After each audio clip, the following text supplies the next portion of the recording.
Buenas noches. Asturias y todo el país siguen conmocionados por el atentado sufrido ayer por las tropas españolas en Afganistán, que costó la vida a 2 militares. Uno de ellos, el brigada asturiano Juan Andrés Suárez García, de 41 años, que había iniciado su misión en suelo afgano hace 15 días. Por otra parte, también es noticia el viaje del presidente del Principado, Vicente Álvarez Areces, a Oriente Medio, donde espera poder ofrecer a las empresas asturianas un nuevo mercado. Areces ve una gran oportunidad económica para las empresas de la región, de las que el 90% ya ha obtenido contrato. Estas y otras noticias se las comentamos tras los titulares. Comenzamos. Los restos mortales del cabo primero Rubén Alonso Rías y el brigado asturiano Juan Andrés Suárez, asesinados en un ataque sufrido ayer en Afganistán, salieron esta mañana hacia tierras españolas. Antes han recibido el último homenaje en la base de Herat por parte de sus compañeros y de la ministra de Defensa, Carmen Chacón. El presidente del Principado en Asturias realizó hoy un balance muy positivo de las relaciones institucionales con la administración de Qatar y destacó que las empresas cataríes se mostraron muy interesadas con los proyectos de la delegación asturiana. Areces ha afirmado que se ha abierto una nueva puerta de negocio. Roberto Sánchez Ramos, concejal de Ciudadanos por la Izquierda, afirma que no se irá y tilda al alcalde de personaje ruin y miserable fuera de la democracia. Ramos tiene claro que seguirá trabajando como hasta ahora por los ciudadanos de Oviedo. El Principado prepara un nuevo plan de salud mental para Asturias en consonancia con la estrategia estatal. De este modo, la nueva área de psiquiatría de la Universidad de Oviedo refuerza la actividad del grupo investigador de salud mental. El Sporting vio truncada su racha de 4 victorias consecutivas tras caer por 1-0 ante el Racing de Santander. Los rojiblancos deben olvidar cuanto antes el traspiés y centrarse ya en el partido de Copa del Rey que les medirá en Numancia el próximo miércoles.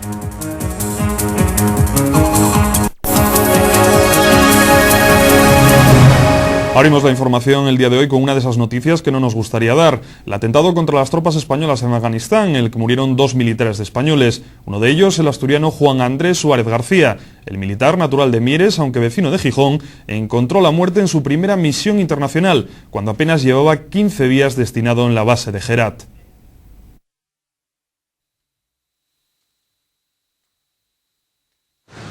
Fallecido en el atentado suicida contra las tropas españolas en Afganistán, nació en Mieres hace 41 años y vivió desde los 5 años en Gijón. Sus estudios los cursó en el Colegio de Pumarín Alto. A los 16 años decidió ingresar en el ejército y se marchó a la Academia de Calatayud para iniciar su formación, que finalizó como electrónico especialista en telecomunicaciones. Querido y respetado por sus compañeros, Juan Andrés será condecorado a título póstumo con la Cruz al Mérito Militar, con distintivo rojo por el Ministerio de Defensa. El atentado contra las tropas españolas se perpetró con una furgoneta cargada con unos 30 kilos de explosivos, según revelaron fuentes militares durante la visita de la ministra de Defensa, Carmen Chacón, a la base de Herat. La mayoría del explosivo estaba compuesto por telita, TNT, e iba reforzado con 4 proyectiles de artillería gruesa, un cohete de artillería y metralla, según se desprende de las primeras investigaciones del atentado. La gran cantidad de explosivo utilizada en este atentado suicida ha sido lo suficientemente abundante que hubiera hecho volar por los aires a un carro de combate. La ministra de Defensa, Carmen Chacón, aseguró hoy en Afganistán que los militares españoles están en este país para defender la paz y velar por la seguridad de todos sus compatriotas. La ministra llegó al país asiático para repatriar los cuerpos de los 2 soldados fallecidos. Tras visitar a los heridos en el hospital español de la base de apoyo avanzado de Herat, Chacón dirigió unas palabras a los soldados españoles que se encuentran en esta base y recordó que España está en este país junto con otros 40 más, de hasta 4 continentes, porque aquí se fraguan amenazas contra miles de ciudadanos inocentes y libres del mundo. El presidente del Principado se encuentra en Oriente Medio, donde espera poder ofrecer a las empresas asturianas un nuevo mercado. Areces ha expresado su gratitud ante la gran acogida recibida y ve una gran oportunidad económica para las empresas de la región, de las que el 90% ya han obtenido contratos. El presidente del Principado de Asturias está ya en tierras asiáticas, donde Areces ha destacado la gran acogida que las máximas autoridades cataríes han dispensado a la delegación asturiana. Ha dicho además que este país está muy interesado en reforzar sus relaciones con España y que ha valorado el esfuerzo que ha hecho Asturias para establecer lazos comerciales con el área. El presidente de Asturias ha recalcado el gesto del príncipe heredero no es usual y ha explicado que con su iniciativa el emir tratará de desbloquear situaciones y abre el empresariado regional las puertas de los ministerios de este país. Por su parte, el consejero de Industria y Empleo del Principado de Asturias, Graciano Torre, señaló que el 90% de las empresas asturianas que han viajado a Qatar han obtenido contratos, compromisos de contratos y alianzas estratégicas. Por lo tanto, según Torre, esta es la mejor noticia que se puede dar en relación con esta expedición institucional por la acogida y por los resultados. El 90% al menos de las empresas que han venido han obtenido contratos, compromisos de contratos y compromisos de alianzas estratégicas. Por lo tanto, sin duda, yo creo que esa es la mejor noticia que se puede dar en relación a esta expedición empresarial institucional por la acogida y empresarial por lo mismo, ¿no? Por los resultados. El responsable de Industria y Empleo del Principado señaló que lo primero que se puede constatar es que viniendo de un entorno de crisis, en Qatar no hay crisis. Por lo tanto, el consejero asegura que estamos seguramente en el mercado ideal, en el momento ideal, en el que los mercados se están constriñendo mientras que aquí se están expansionando. Debido a la situación de crisis por la que estamos pasando, el consistorio betense ha decidido dejar de contar con la presencia de 3 concejales, además de reducir un 90% el dinero de los grupos. Sin embargo, esta medida ha caído como un jarro de agua fría al portavoz de Ciudadanos por la Izquierda, Roberto Sánchez Ramos, quien ha anunciado que él no se irá. Roberto Sánchez Ramos se levantó el domingo como si de un domingo más se tratara, pero poco a poco las cosas se le fueron torciendo, y es que a través de un medio de comunicación se entera que a partir de 2009 dejará de cobrar su sueldo como portavoz y concejal de Ciudadanos por la Izquierda en el Ayuntamiento de Oviedo. El principal afectado por la decisión del alcalde, anunciada como una medida de ajuste de gastos ante la reducción de los ingresos municipales por la crisis, cree que detrás de la decisión de Gabino de Lorenzo hay un trastorno de falta de democracia para que nadie le fiscalice. Está fuera de control democrático, de todos los órdenes democráticos, incluido de su propio partido, por algunos datos que después os puedo dar. Y por tanto yo considero que con decisiones de estas características, unas que ya tomó, estas que tomó y otras que va a tomar, está fuera de control democrático y es un problema democrático. El concejal de Asamblea de Ciudadanos por la Izquierda ha advertido al alcalde que no acepta el chantaje, aunque la decisión de recortar un liberado a cada grupo político le ha dejado sin sueldo y sin seguridad social. Rivi anuncia que pasa a engrosar las listas del paro y denuncia que ellos tendrán 6 personas dedicadas a la actividad pública. Con todo, por su parte, lo ha dejado muy claro. No sé en qué va a derivar todo esto.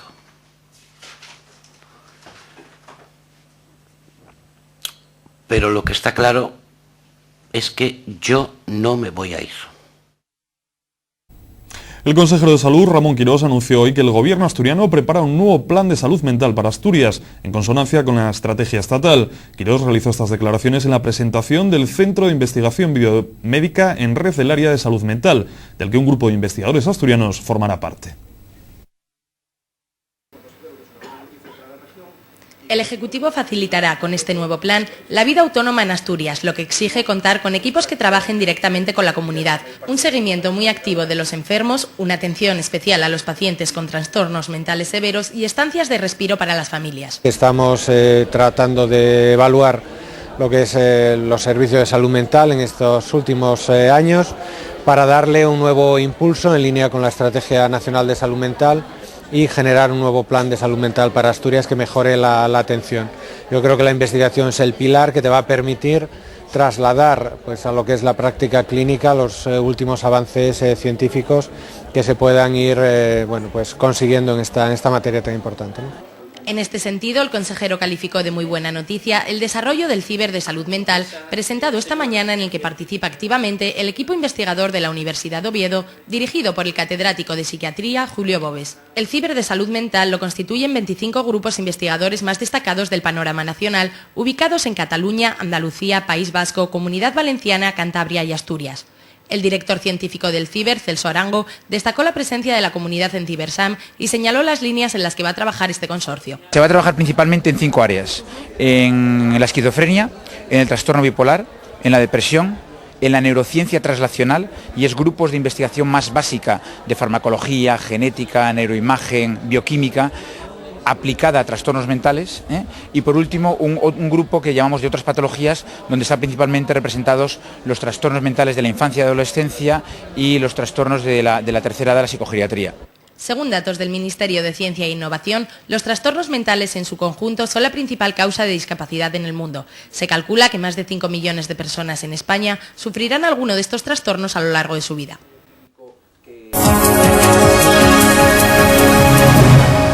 La cobertura frente a la gripe se mantiene baja en Asturias, así en la quinta semana de esta temporada entre la población objeto de vigilancia, un total de 22.940 personas, solo se produjeron 5 afectados. La tasa de incidencia es de 35 casos por 100.000 habitantes, muy por debajo del umbral basal establecido según el Principado. La Consejería de Salud inició la campaña de vacunación antigripal para población de riesgo el pasado 6 de octubre. Adquirió para ello un total de 228.000 dosis por importe de 1,15 millones de euros y tiene como objetivo llegar al 66% de mayores de 65 años.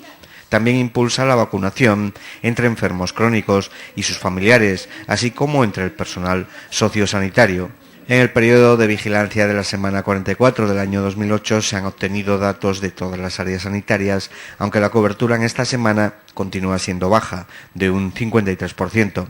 En relación a la incidencia, se ha declarado en la red asturiana 5 casos de gripe, indicando una circulación mínima del virus gripal en la comunidad como corresponde a la fase preepidémica. La tasa de incidencia de la quinta semana es de 35 casos por cada 100.000 habitantes, algo más de 350 casos en todo el Principado, situándose muy por debajo del umbral basal establecido.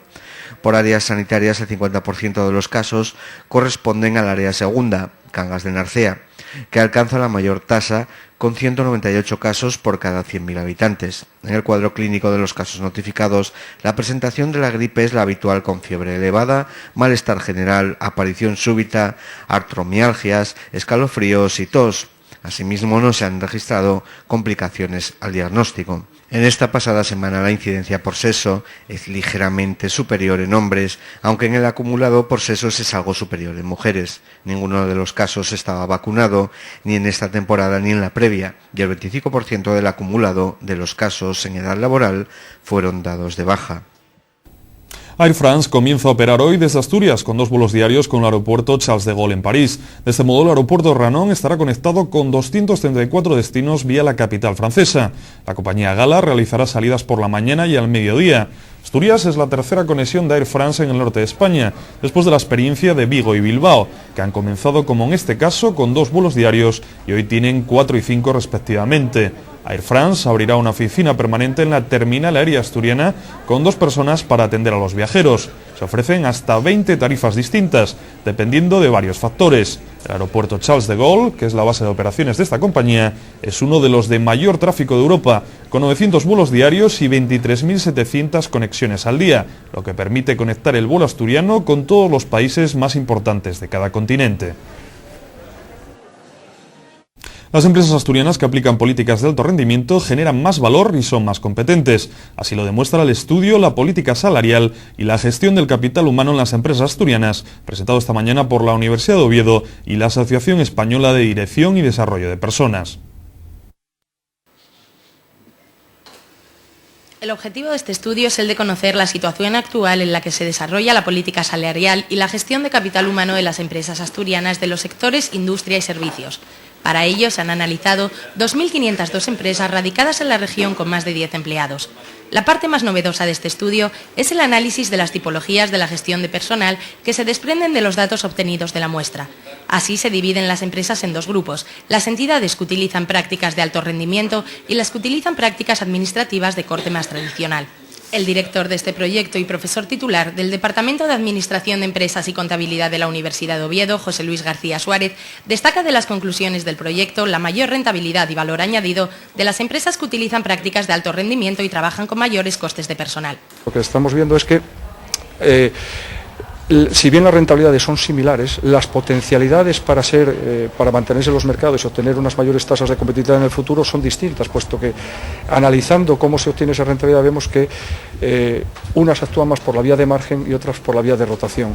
Por lo tanto, repito, aunque según los estudios de la muestra, significativamente no encontramos unas diferencias al final en las tasas de rentabilidad muy elevadas, sí en cuanto a potencialidad futura parece que se denota este tipo de diferencias en la gestión. Por otro lado, los valores medios para la retribución fija son generalmente superiores en el grupo de empresas de alto rendimiento. Las diferencias más notables se observan entre los directivos funcionales, donde la retribución media es un 55% superior en empresas con prácticas de alto rendimiento en comparación con las que emplean prácticas tradicionales.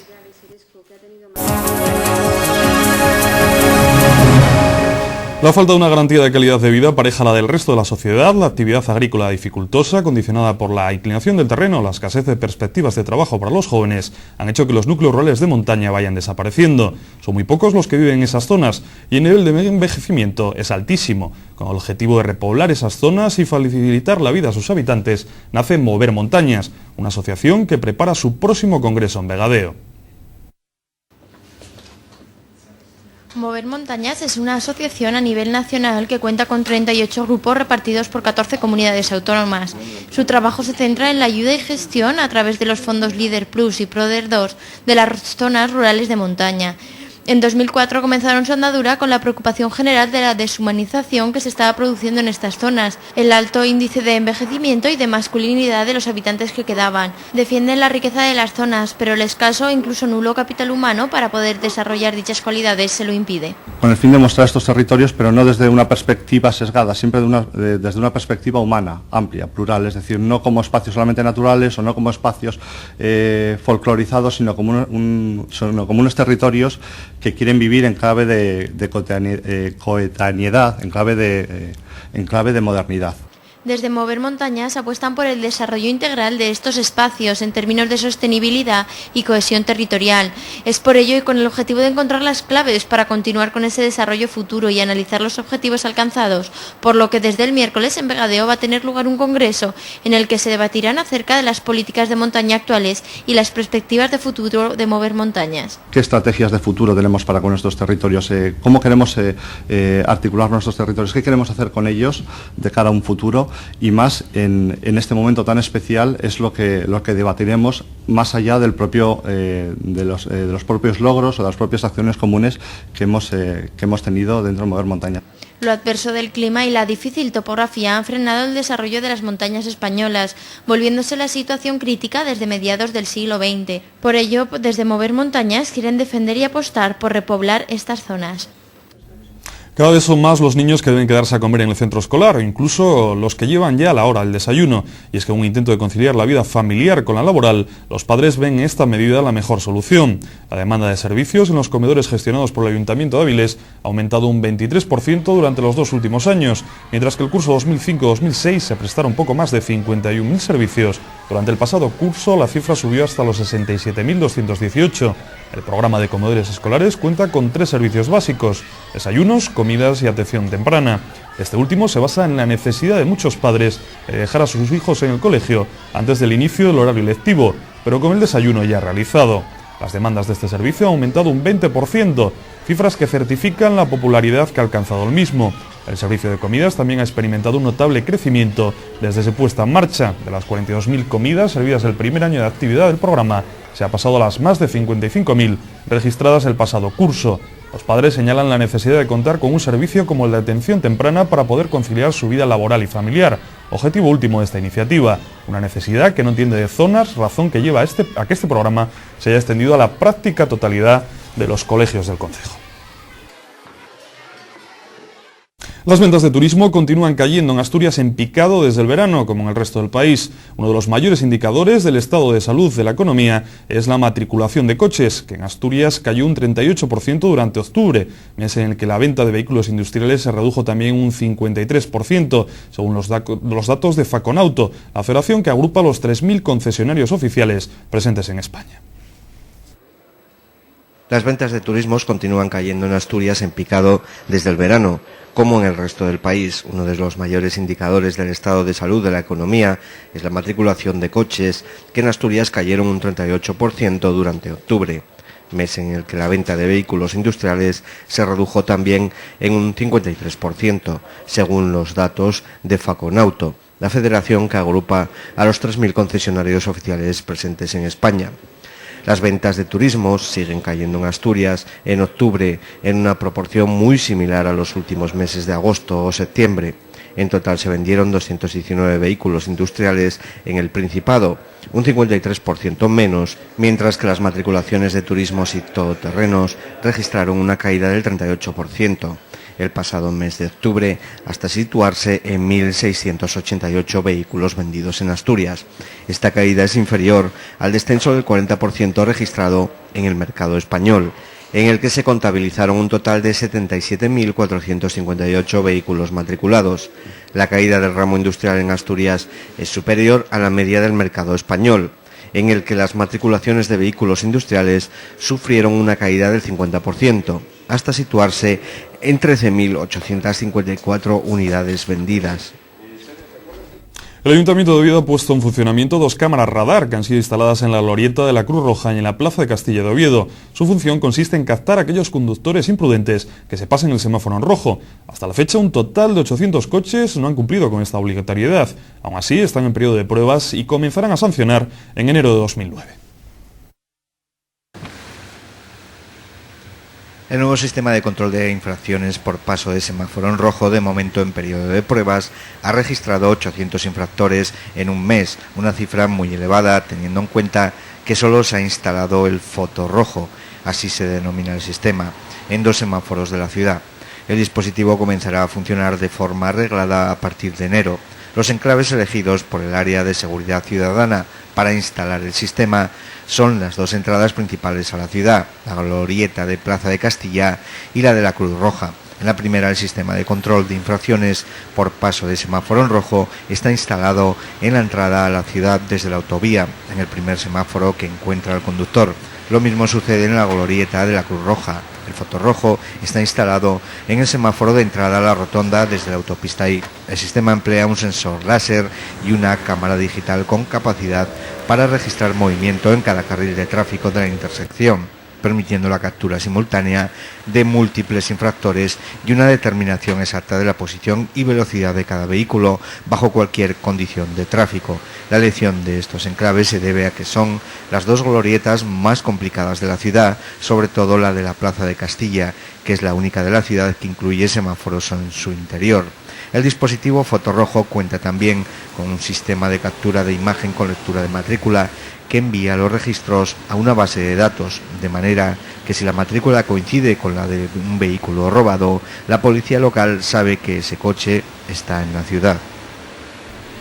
La Policía Nacional de Oviedo detuvo esta madrugada una banda de jóvenes especializados en el robo de locales y coches. Se trata de 4 jóvenes, 2 de ellos menores, que presuntamente han podido cometer 10 robos con fuerza, 6 de locales y los 4 restantes de vehículos. Los detenidos estaban siendo investigados desde principios de octubre, cuando la policía detectó un aumento de robos en el interior de locales, oficinas y vehículos que se encontraban estacionados tanto en la calle como en garajes.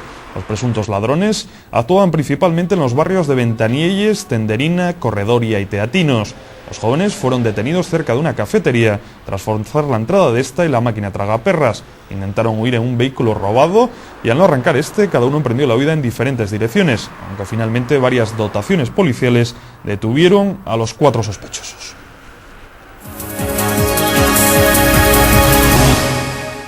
Que fueron fusilados en Gijón el 14 de julio de 1938 llegó a sus oídos mientras preparaba otro de sus estudios. Ahora, tras varios años de meditación, Marcelino Laruelo Roa ha decidido publicar 3 anarquistas de Gijón, en el que describe los últimos días de Alfredo Díaz, Marcelino Obies y José Turmán, condenados a muerte tras varios meses en la antigua cárcel del Coto. Con su obra pretende saldar una deuda moral con los ajusticiados. Buenas tardes, Marcelino. Buenas tardes. ¿Por qué elegiste a estos 3 protagonistas para tu libro? Bueno, en primer lugar porque fueron destacados dirigentes de la CNT, de Gijón y de Asturias, y aunque hoy son prácticamente desconocidos, en aquel momento tuvieron un papel relevante, antes incluso de la llegada de la República. En concreto, José Turmán llegó a ser consejero, miembro del gobierno de Asturias y León que presidía Belarmino Tomás, o sea, eran personas destacadas. Fueron ajusticiados sin digamos, un proceso judicial, ¿no? No, tuvieron consejo de guerra y fueron condenados a pena de muerte. Bueno, los consejos de guerra nos damos cuenta hoy en día que carecían de cualquier validez jurídica, ¿no? Pero lo que llama la atención en este caso, y lo que los une a los tres, es que los reservaron para fusilarlos el día 14 de julio de 1938, que como todo el mundo sabe es el día que se conmemora, fiesta nacional en Francia, pero también en el mundo, pues la toma de la Bastilla, el triunfo de la Revolución Francesa y la instauración de esos tres lemas que ya forman parte del acervo cultural y humano del mundo, que son la libertad, la igualdad y la fraternidad, ¿no? Digamos que aprovecharon esa fecha que tenía mucho de significación republicana, ¿no? Digamos. Sí, bueno, republicana y de los derechos del hombre, y eso es lo que todavía pues da un toque más de agravio al hecho del fusilamiento en sí, ¿no? En Gijón el anarquismo tenía gran asentamiento, ¿no? Participó bastante en la Revolución del 34, ¿no? Sí, bueno, estamos asistiendo desde hace unos años para acá a un proceso en el que empieza a poder hablar con cierta libertad del franquismo, de la guerra, de la represión. Yo no formo parte, no pertenezco a esa ola que se denomina, un eslogan que hizo, bueno, pues que tiene su eco y su repercusión, que es la memoria histórica. Yo no me considero integrado en ella, vengo de más atrás y continúo al margen. Pero la CNT, hay que recordar que no solamente en Gijón, sino en Asturias, y en otras partes de España, era una organización sindical con una importancia muy grande, del tipo de la que pudieran tener cualquiera de los dos sindicatos mayoritarios hoy en España. Superior, porque había un nivel de afiliación superior, ¿no? Durante la Guerra Civil, ¿cuál fue el papel de estos anarquistas gijoneses? Bueno, pues uno, ya digo, que fue consejero de Industria durante unos meses, José Tourman, que vino de Francia porque él mantenía la doble nacionalidad, era hijo de padre francés, aunque nacido en Gijón, y al iniciarse la guerra viene aquí y le nombran consejero de Industria. Los demás pues desempeñan los cargos que les mandan. La gente era muy militante, ¿no? Desde estar al frente de una cooperativa para el reparto del pan, o encargarse de la producción de vidrio, como es el caso de Alfredo Díaz, que él trabajaba ya en la industria del vidrio, y luego cuando lo movilizan pues está en el frente como comisario político de un batallón. O sea, desempeñan, bueno, pues los cargos que la organización les ordena que vayan a ocupar, ¿no? La novela pretende ser un poco un homenaje, ¿no?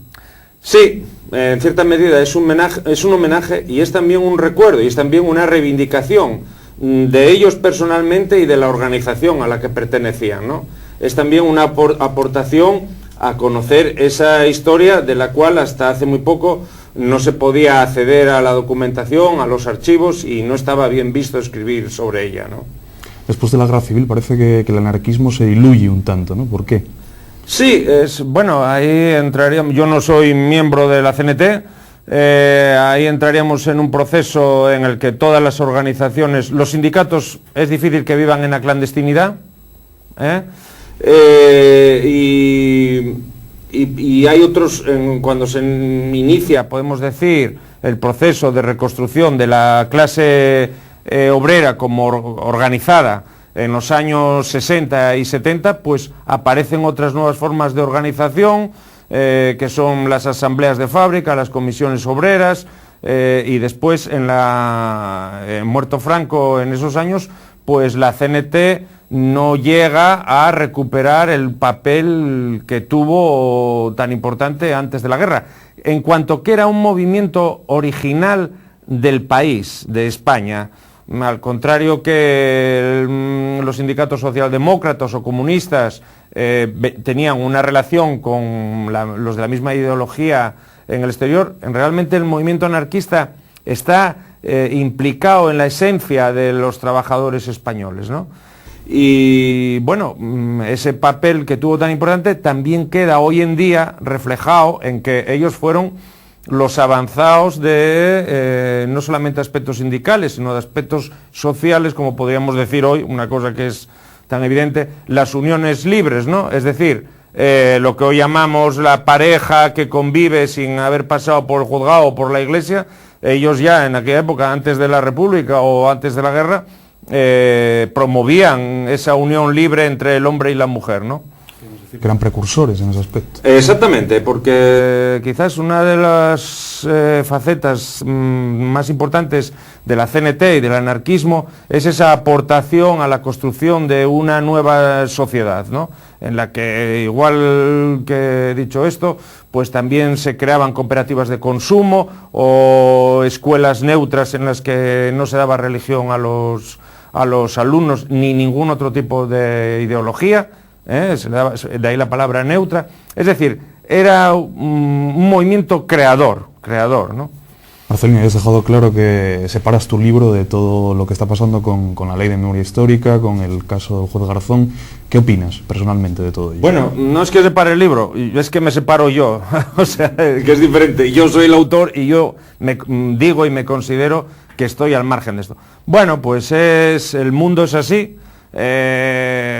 Vivimos en un permanente seguidismo, tanto en la actualidad como en la vida particular de cada uno, de lo que nos mandan o de lo que se instaura en los medios de comunicación, en la vida, y hoy toca hablar del juez Garzón y de la memoria histórica y mañana pues tocará de otra cosa, ¿no?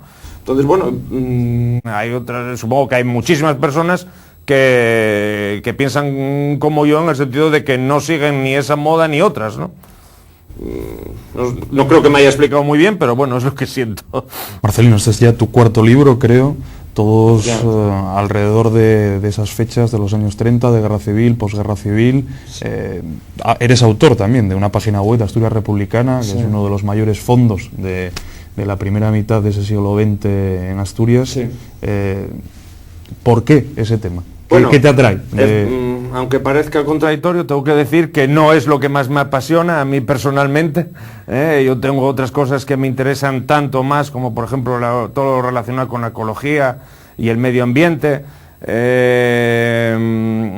y otros aspectos de la vida particular, pero yo siempre doy la explicación de que esto es como sacar cerezas de un cesto, ¿no?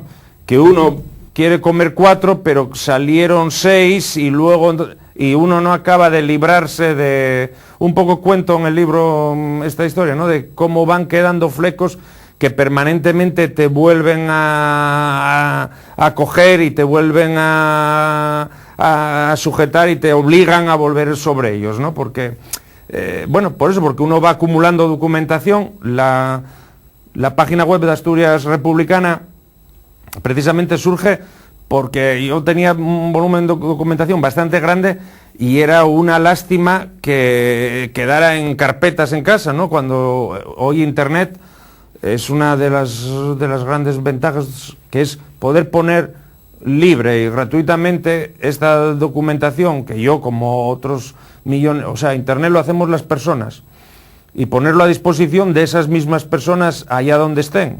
No tiene por qué desplazarse ni moverse de su casa, ¿no? En ese sentido, pues yo voy colocando periódicamente. No es una página de opinión, no hay opinión en ella, no hay escritos de autor, simplemente se reproducen documentos o escritos de periódicos o, en fin, documentación histórica, ¿no? Que tiene un valor histórico, ¿no? Tanto de la Segunda República como de todo el periodo del siglo XIX hasta aquí, y en cierta medida relacionado con Asturias. Esas cerezas que vas sacando y que vas concatenando, ¿quedan todavía para más historias? Pues sí, probablemente sí. Es que luego también el cerebro funciona a base de chispazos, ¿no? Cuando yo vi el libro así, lo que es físicamente como está ahora, pues me surgió la idea de que quizás pudiera ser el inicio de una colección en la que yo pudiera ir haciendo aportaciones sobre diversos temas relacionados no solamente con la guerra y la represión, sino con esa otra época que es la dictadura e incluso la transición. Entonces quizás este primer libro sea el primero de una colección, ¿no? En la que pues temas que yo tengo por ahí un poco aparcados vayan viendo la luz. Podríamos decir que este va a ser el primer paso de una larga colección de libros. Bueno, esa idea me surgió y en eso estoy, precisamente. Esperemos que sí. Pues muy bien, Marcelino, muchísimas gracias por estar hoy aquí con nosotros en Teleasturias y muchísima suerte con este libro. Bueno, pues encantado y muchas gracias. Gracias a ti por estar con nosotros. Muchas gracias.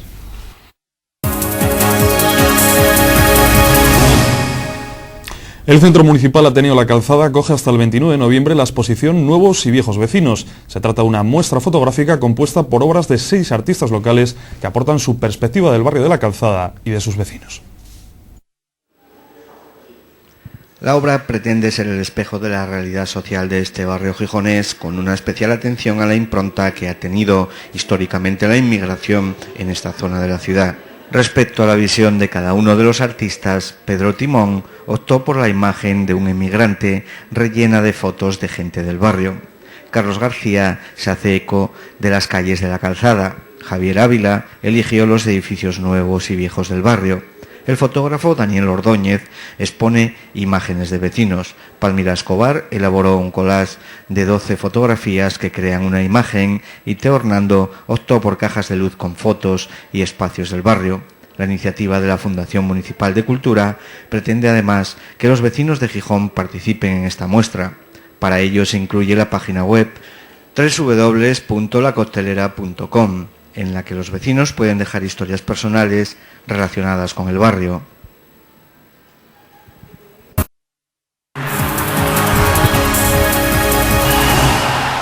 Abrimos la información deportiva hablando de un Sporting que vio cortada ayer su racha de victorias tras caer por 1-0 ante el Racing de Santander. Los rojiblancos no estuvieron tan finos como en otras ocasiones fuera de casa y los santanderinos se llevaron los 3 puntos gracias a un gol de carambola.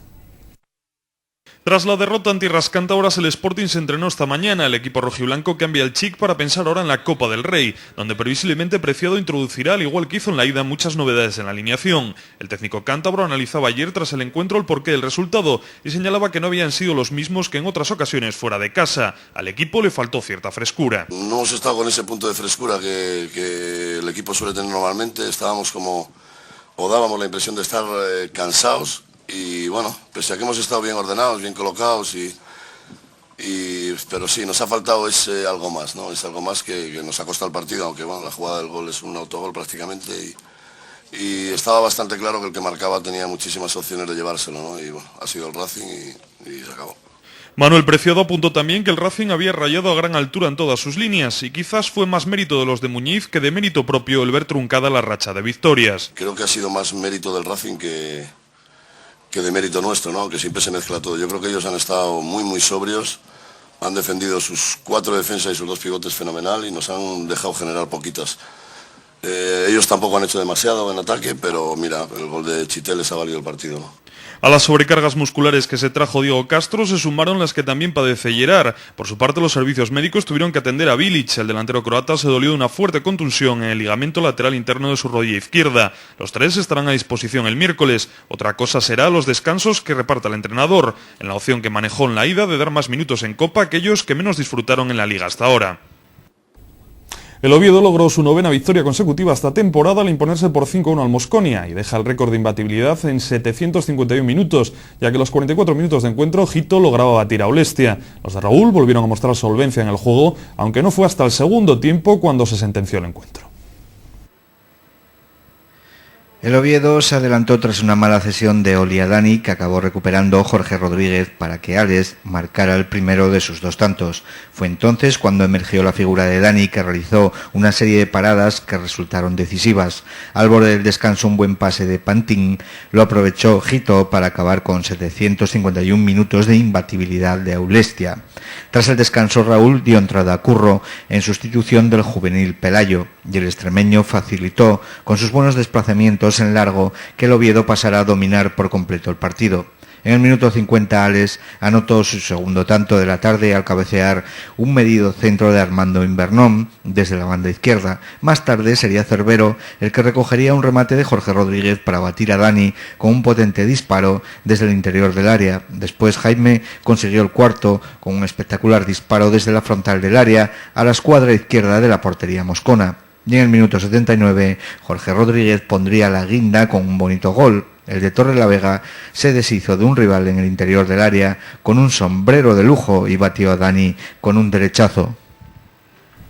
Pues hasta aquí ha llegado el tiempo de la información. Hoy en Teleasturias recordarles que, como siempre, volveremos mañana a nuestra cita a eso de las 8:30 de la tarde aquí en Redacción Teleasturias. Hasta entonces, muy buenas noches y gracias por su atención.